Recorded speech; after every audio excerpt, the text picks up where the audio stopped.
Ajarilah aku ya Tuhan untuk menghitung hari-hari agar aku memperoleh hati yang bijaksana.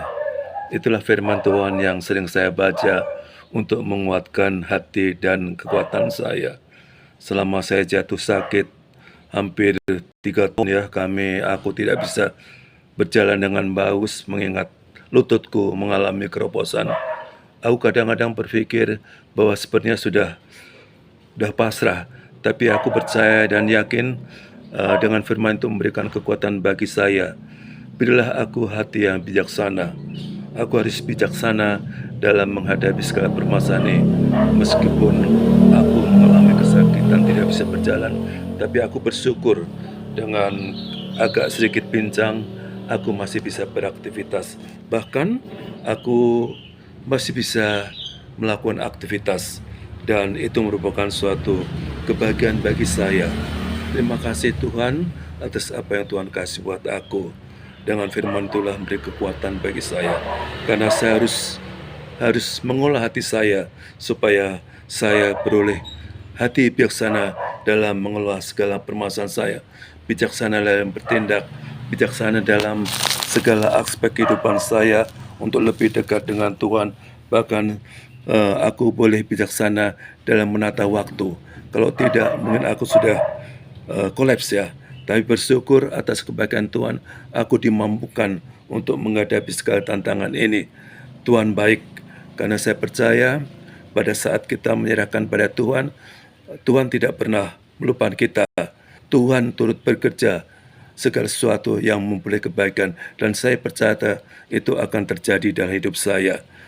Dan dengan firman Tuhan menjadikan saya lebih dekat, karena hanya dekat Allah saja kita menjadi kuat. Dengan Allah saja kita akan terlepas dari segala apa yang menjadi beban hidup kami. Dan dengan dekat dengan Tuhan, saya merasa dipulihkan. Bahkan saya sekarang sudah bisa melakukan aktivitas kami, walaupun dengan kaki sedikit pincang, bahkan sedikit kadang-kadang harus pakai tongkat, tapi saya harus bergerak dan bergerak, karena tanpa bergerak itu menjadikan lutut saya menjadi kaku. Terima kasih. Memang kadang-kadang sebagai manusia kadang berpikir ya, hanya hari-hari hanya duduk dan bahkan hanya merenungkan aja. Hal itu harus saya buang jauh-jauh. Kita tidak boleh, kita harus bangkit dan bangkit bahwa Tuhan selalu menyertai kita. Pada saat kita berdoa dan menyerahkan hidup kepada Tuhan, saya percaya Tuhan tidak pernah akan meninggalkan kita. Bahkan Tuhan selalu menyertai kita. Doa adalah ambil nafas kehidupan sebagai orang percaya. Karena di doa, karena pada saat itu doa ada mengandung janji antara hubungan pribadi kami dengan Tuhan semesta alam. Dan saya percaya melalui doa aku dikuatkan. Terima kasih atas apa yang Tuhan kasih buat saya. Juga saya mengucapkan terima kasih juga pada keluarga saya, terutama istri dan anak-anak selalu memberikan dukungan saya bahwa saya harus bangkit. Bahkan kadang-kadang dia suka memberikan suatu ucapan yang mengatakan lebih baik duduk lama-lama di rumah daripada tidur di rumah sakit. Ya, saya pikir betul juga ya. Lebih daripada saya dirawat di rumah sakit, lebih baik saya duduk manis di rumah sambil saya bisa pelan-pelan merawat tanaman. Memang untuk mengisi waktu-waktu saya berusaha cari kesibukan, hanya kadang-kadang merawat bunga yang menjadi sebenarnya tidak suka, tapi dan harus saya lakukan. Saya harus mencari aktivitas. Dengan aktivitas itu kita menjadi sehat.